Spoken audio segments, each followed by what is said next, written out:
मोदी जी ने, जब मुझे याद आ रहा है, एक बार लाल किले से बलूचिस्तान का नाम लिया था 2014 में। इससे पहले तक हमने कभी नहीं सुना था इंडिया में बलूचिस्तान या भारत सरकार की तरफ से कभी किसी ने बलूचों की बात की हो। नहीं, मनमोहन सिंह ने शर्मल शेख में जो बयान दिया, समस्या तो वहां से शुरू हुई। उन्होंने कहा हमारे भी लोग जो है बलूचिस्तान में गड़बड़ कर रहे हैं। हाँ, मनमोहन सिंह मान आए थे ना। हाँ, तो वहां से पाकिस्तान को एक हैंडल मिल गया कि देखिए हमारे ऊपर आरोप लगाते हैं कि हम कश्मीर में करा रहे हैं, ये बलूचिस्तान में करा रहे हैं। गजब। तो उससे बड़ा फॉरेन पॉलिसी का गुफअप मुझे नहीं लगता है कि आजादी के बाद से कोई दूसरा हुआ। Blunder sir, blunder. हाँ, ठीक से शब्द इस्तेमाल किया आपने। तो उसके बाद आपके पास बोलने के लिए कुछ नहीं बचा। दूसरा, दो लोग हुए।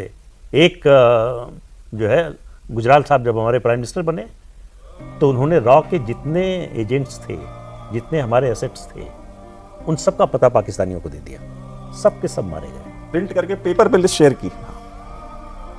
ये है, इसका असली नाम ये है, ये यहाँ रहता है, जाओ हेलो बोल दो उसको। वो पाकिस्तान में रहता, मतलब जो काम कर रहा था हमारा। जी, जी। पाकिस्तान, बलूचिस्तान, मतलब पूरे पाकिस्तान में, बलूचिस्तान तो पाकिस्तान में ही है वो।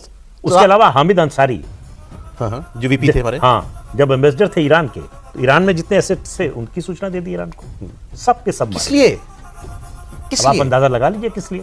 अपने लोगों का डेथ वारंट साइन कर दिया। देखिए वो आपके लोग हो सकते हैं, सॉरी नहीं, प्लीज आफ्टर आपको ऐसा लग सकता है कि वो आपके अपने लोग हैं, बिकॉज आपके अंदर एक सेंस ऑफ बिलोंगिंग है उस इंस्टीट्यूशन से, इस देश से। अगर किसी की सेंस ऑफ बिलोंगिंग है ही नहीं तो वो उनके लोग कैसे हो गए? उनके लोग, अगर मैं ये मानता हूं कि मैं पर्शियन हूं, मेरा डीएनए पर्शियन है, मैं ये मानता हूं कि मैं सेंट्रल एशियन हूं, मैं उज़्बेक हूं।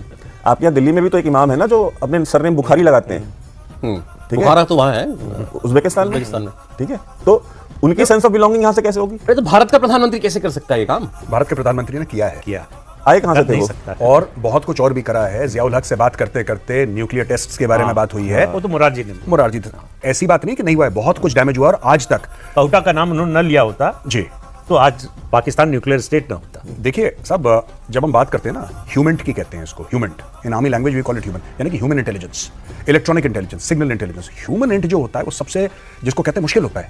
आप अपने एजेंट्स हैं, आप अपने सेल्स हैं, आप पूरे फैलाते हैं, आप एक एक बंदे को रिक्रूट करते हैं, भरोसे वाला होता है, उसको देखना पड़ता है, उसको मॉनिटर करना पड़ता है।